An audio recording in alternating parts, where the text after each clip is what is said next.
Car buying is an expensive purchase for most people, and the last thing you want to do is spend a couple $1,000s on hidden fees or upsells that really just add a profit to the dealer. So I'll be covering some of these hidden fees and upsells to avoid, and not only that, but before you go into a dealership and just start yelling about how you're not going to be paying any hidden fees and that you're the most savvy purchaser out there, I'm going to be covering the best way to use these hidden fees to your negotiation and leverage them to get the best deal. All of this knowledge not only comes from my own personal experience, but my family's heavily involved in the automotive industry, ranging from car techs, mechanics, as well as salesmen. So a lot of this knowledge is kind of the conglomeration of all of that. So if you gain any value out of this video, please give it a thumbs up. I'd appreciate it a lot. Or if you like personal finance or talking about ways to save, consider subscribing to the channel. I'll start with a bonus tip. If at any point during the negotiation process you're told that you can't avoid a certain fee and you're a little bit skeptical, just simply email, call up, or even visit different dealerships around in your area and see if they're willing to negotiate or waive that fee. If they are, then that's a good indication that the dealership you're currently working with is lying to you. It's not necessarily a foolproof test, but it's actually just a really easy way to kind of see if you can or can't avoid a certain fee. I cover doc fees towards the end of this video. Feel free to skip to that. I will bookmark it since that's a topic most people are interested in. But the first and most common thing I feel people overpay that need to avoid are being upsold on items like mud flaps, floor mats, or even tote bags. If you can end up buying it cheaper or even better quality elsewhere, then don't buy it at the dealership. It's simply a ripoff. You're overpaying for it. If you find yourself bragging about how you got a good deal on a car at a dealership simply because they threw in $500 worth of all weatherproof floor mats, and there's probably a good chance you ended up overpaying for the car. Now here's a huge thing I need to inform people about, which is it used to be true that the only way to get good quality parts is to buy OEM parts directly from the dealership, and you have to pay a premium price for that. Now that's simply not true anymore. A lot of times you can find original manufactured parts online for a great deal, or even more so nowadays is that you can buy nearly identical products from original manufactured parts that are half the price. It used to be true that the only way to get good fitting floor mats is to either buy it directly from Toyota or Hyundai or whatever the make of your car was, because if you didn't buy directly from them, it wouldn't quite fit right. These universal floor mats didn't really actually fit. But nowadays that's simply not true. There's a variety of options and actually a lot of good quality options for a reasonable price. You just really got to do your research to make sure that it's not necessarily a sketchy website or some kind of third party that doesn't have a good reputation. And if you want to help out this channel, use some of the Amazon affiliate links down below. You don't necessarily have to buy the recommended products I linked below. You can actually just use that link and buy something else to help this channel out. I would really appreciate it. Now, before I get into fees, another thing to avoid at the dealership is any type of upgrade or service that you could end up finding cheaper at a third-party site. And what I mean here are things like a decorative pinstripe, or things like a protection paint film, or even things like window tinting, car washes, or even sometimes maintenance packages kind of get thrown into this car deal to kind of make you seem like you're getting a good deal on the car. But the reality is if someone were to offer me $400 off of the sales price of a car versus $400 package for this protection paint film, I'm going to choose the $400 off of the car every single time. Now, there's two key points I want people to keep in mind. One, let's say that the dealership is offering a $400 package for window tinting. Usually you can end up finding that same quality and service offered somewhere else at a third-party location for, let's say, $200. The second thing I want people to consider here is that let's say you were willing to spend $400 on window tinting. Just because you do it at the dealership doesn't necessarily mean it's going to be a high quality product. You could take that same $400 and use it at a third-party location, whether it be for the protection paint film or even for mechanical type services. You can end up getting a lot more value at that third-party location. Just because you're paying a premium price at a dealership doesn't necessarily guarantee it's going to be high quality. In fact, I would say that the dealership has every incentive to use low quality products versus a third-party location like a body shop ends up having every incentive to make sure that they build a reputation of carrying high quality product. Before I go into any more fees to avoid, if you have any specific questions about your specific car buying situation, feel free to comment down below. I do my best to respond. I want to make sure that the car buying experience is already stressful enough, so I want to do my best to help you out in any way I can. Now, moving on to the fees to avoid, the first is the delivery fee. So often on a brand new car, you will see something itemized on the sticker price on the window of a car is something known as the destination charge or the destination fee. And now on a brand new car, this is actually a legit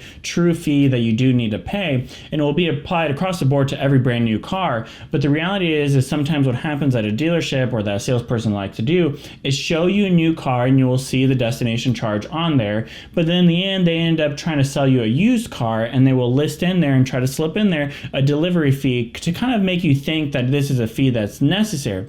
Now that was true when it was a new car, but now that you're buying a used car, that's no longer true. Now the second fee to avoid is any type of VIN, etching, or theft type protection offered from the dealership. The idea behind this is that if the VIN number is carved into every pane of glass on a car, then it makes it that less likely for a thief to steal it, because they have to replace every single pane of glass before they go to sell that car.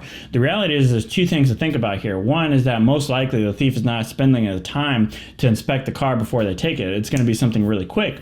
The second is that it's not always being taken to be resold. The reality is that sometimes cars are stolen to be scrapped for parts, catalytic converters, something right now that's really popular that's being stolen, because those parts are worth a lot of money. Same thing with tires. Sometimes a car is taken just for the tires alone. If you're really worried about theft and you want to protect your vehicle, you can either use that money saved for things like supplemental insurance, or even just investing in a good car alarm. That's going to be a bigger bang for your buck than investing in some type of dealership type program. Now, another fee to avoid is what's known as a market adjustment fee, which is basically a premium price paid for cars that are hard to obtain. So if you're interested in buying something like a Corvette and this dealership is claiming that they have a limited supply and it's very hard to obtain that car, that's why they're charging and tacking on this fee for that vehicle. The reality is that's not a fee that's mandatory, so you can actually negotiate that.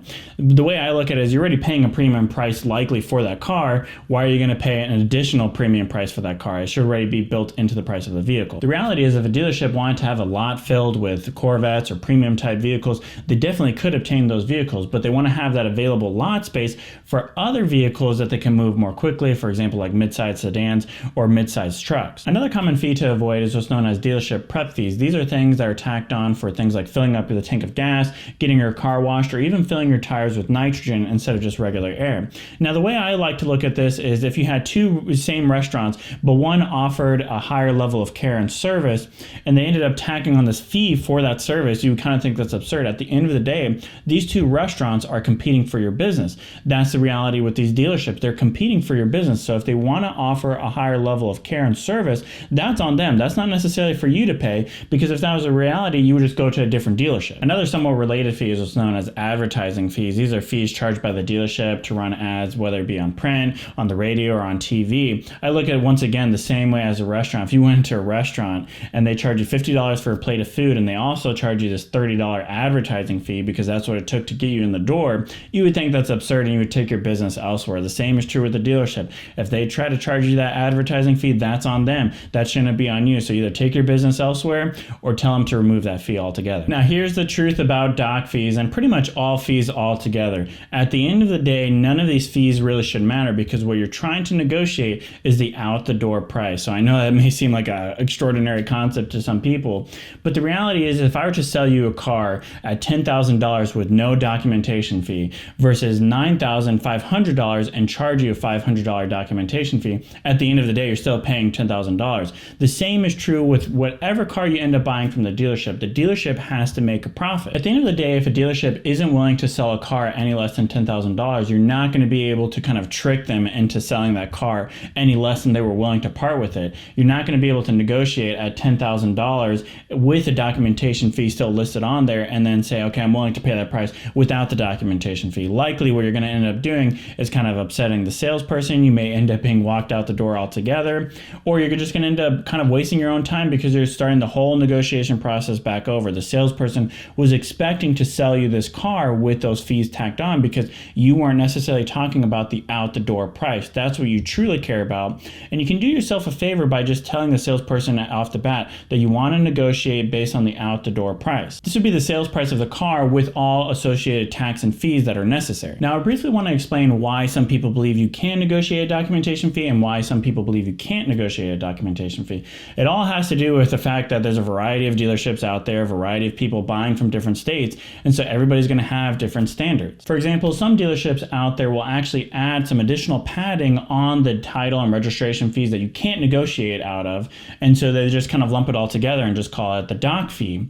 And so then there's these other dealerships that will actually itemize it and not actually have that additional padding built into there. So that's why you have some dealerships have a higher documentation fee than other dealerships. And the reality is you can just Google out there, your state, what are reasonable documentation fees to expect that you can't negotiate out of. And here's another reason why people get confused on documentation fee. Different states have different caps on documentation fees. For example, Florida, I believe, has one of the highest caps on documentation fees, which is $999.